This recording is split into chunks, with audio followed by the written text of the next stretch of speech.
Okay, this article is originally from the New York Times. However, it can be found in Business Capital News.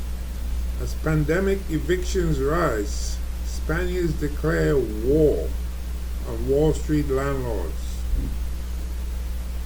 Barcelona, Spain. Ana Maria Banegas lives on a sun-drenched street in central Barcelona, a short walk from where her children go to school. Outside, a doormat welcomes visitors. Home sweet home. But this is where the domestic idyll ends. The building's owner isn't your typical landlord, she says, but rather a private equity firm thousands of miles away. And Miss Banegas is no typical tenant, along with a dozen other families who have been struggling financially during the pandemic. She has occupied the building since April and now refuses to leave. This property belongs to Cerberus, said Ms. Banegas, referring to Cerberus Capital Management, a private equity firm based in New York. And from this home, we aim to pressure them. Maybe like those venture capitalists that destroy Sears Roebuck. Our protest is part of a battle that is being waged in the courtrooms, living rooms, and streets of Barcelona, pitting foreign investment firms that have bought up thousands of homes across Spain over the past decade against residents and activists who are using a novel strategy to try to stop them from evicting renters who have fallen behind. On one side is Cerberus, which, along with other giant investment firms like Blackstone and Lone Star, has been snapping up properties across Spain at bargain prices since the global financial crisis that began in 2008. The firms then put them up for rent at a time when the country's economy was on a stronger footing. But the pandemic pushed the Spanish unemployment rate up to 15%, and evictions nationwide spiked in the first half of 2021. The investment firm Landlords sent out a slew of eviction notices to tenants across the country, or canceled leases for those who fall behind on the rent, residents said. In the streets of Barcelona, a group called War Against Cerberus decided to fight back. When lawyers of private equity firms come with police officers to force residents from their homes, members of the group, some of them long-time housing activists, surrounded the building to block their entry. As residents are pushed out of apartments, the group sends squatters to occupy properties owned by the firms elsewhere in the city, sometimes breaking in to gain entry. The activists even took over the offices of the Cerberus real estate servicer in Barcelona for a time last year. According to War Against Cerberus, dozens of families have occupied buildings owned by private equity firms in Barcelona, which has long been a target of outside investors. That can translate into years of courtroom hearings and millions of dollars in legal fees to remove the squatters. Miguel Hernandez is spokesman for War Against Cerberus, who helped Ms. Banegas find a home where she's squatting, accused the private equity firms of profiting from the economic distress caused by the pandemic. They're treating them like any other asset, he said, referring to the homes owned by the firm. The problem has caught the attention of Spain's national government, led by a left-wing coalition. It has proposed the imposition of rent controls on investment funds and other large landlords. The proposed legislation, supported by Barcelona's mayor, Ada Colau, would allow for rent caps for owners with more than 10 properties in areas where the rent increases have outpaced inflation. We have to civilize a market that has gotten out of control, said Ms. Colau, a former housing activist who rose to power with an organization that fought against foreclosures. A problem that was bad before the pandemic has suddenly gotten worse. She attributed much of the increase in evictions to investment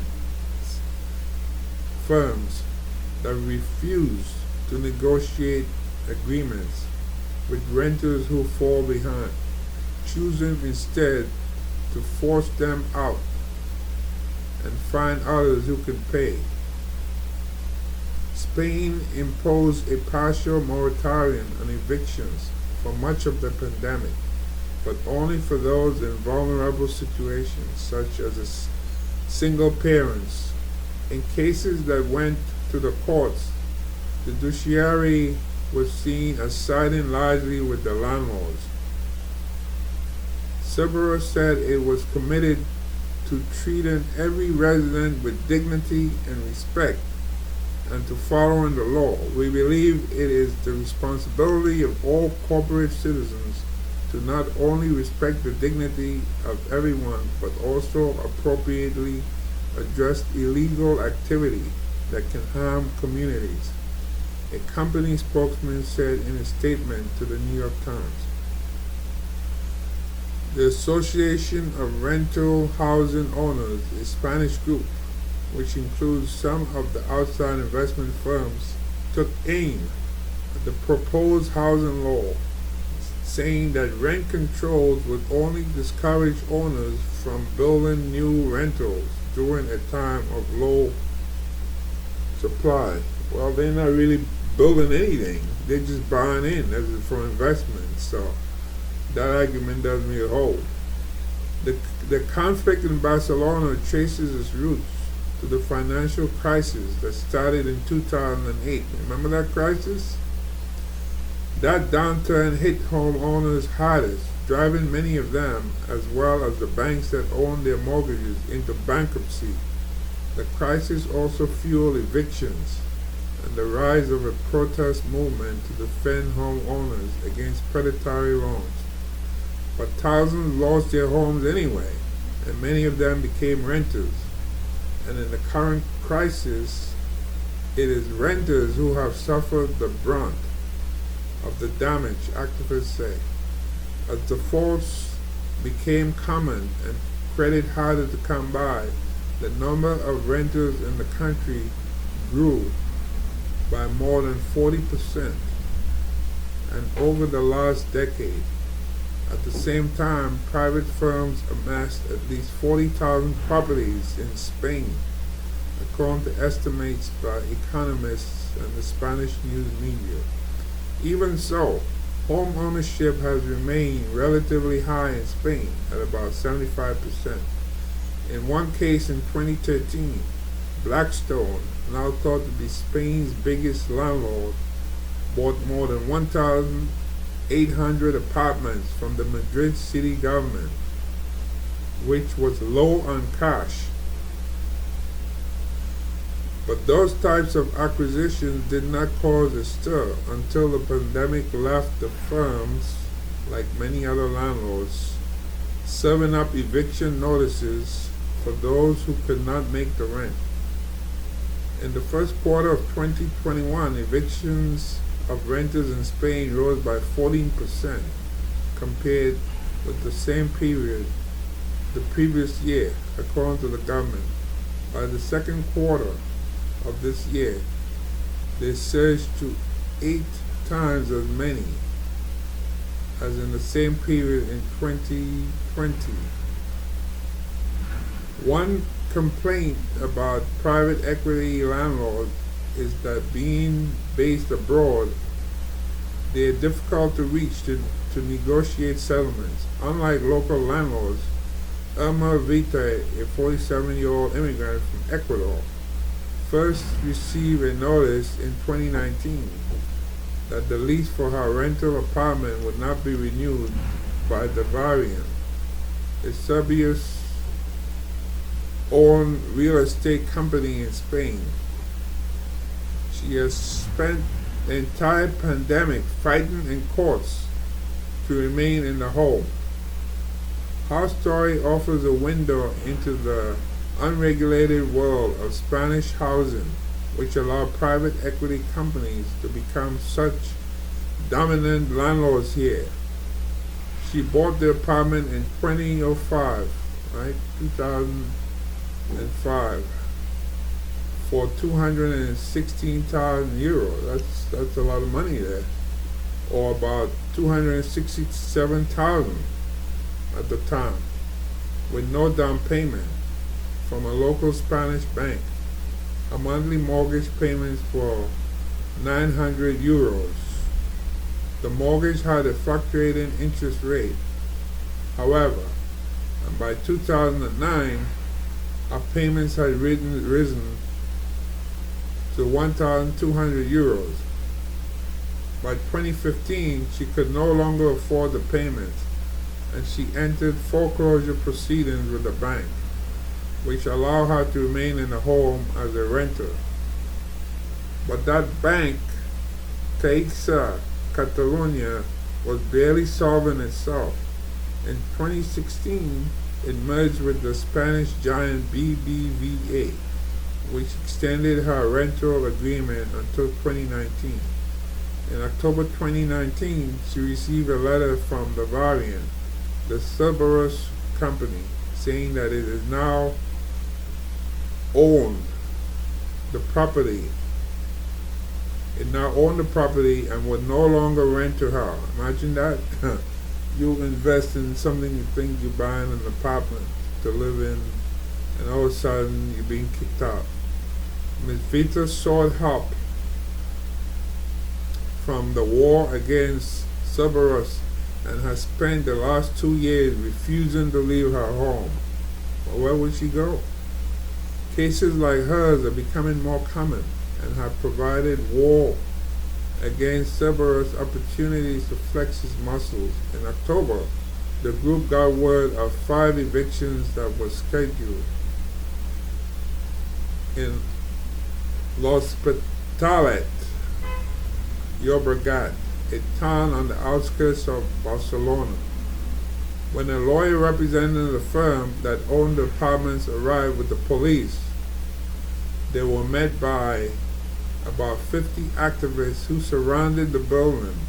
A crowd of residents soon arrived, chanting for the officers to leave. Well, it's not good,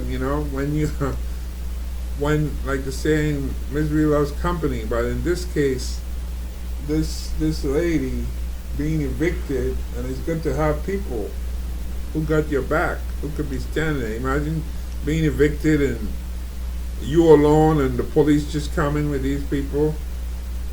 What are you gonna do, But when you have a lot of people out there backing you, standing out there, then it's much more harder to pull out such stuff. You are vultures, one of the protesters yelled. The police backed down, saying that they would give the owners an extension before the eviction. War against Cerberus is also trying to play offense against private equity firms by sending residents like Ms. Hernandez to occupy apartments that the firms own in Barcelona. Mr. Hernandez, the activist spokesman, said that the group's goal was to eventually pressure Cerberus into agreeing to allow the squatters to remain and pay reasonable monthly rents. Ms. Vite said she would much rather go back to paying rent than keep squatting, but so far Cerberus has refused to make an agreement with her and has asked the court to evict her. An auxiliary nurse at a nearby hospital, Ms. Vite, said that she recently came across a man suffering from depression who was also being forced out of his home after not being able to pay the rent, and that they had briefly commiserated. I was there as the nurse, he as my patient, and I was just thinking, look at what's at the root of all these problems, she said. Samuel Aranda contributed reporting on this.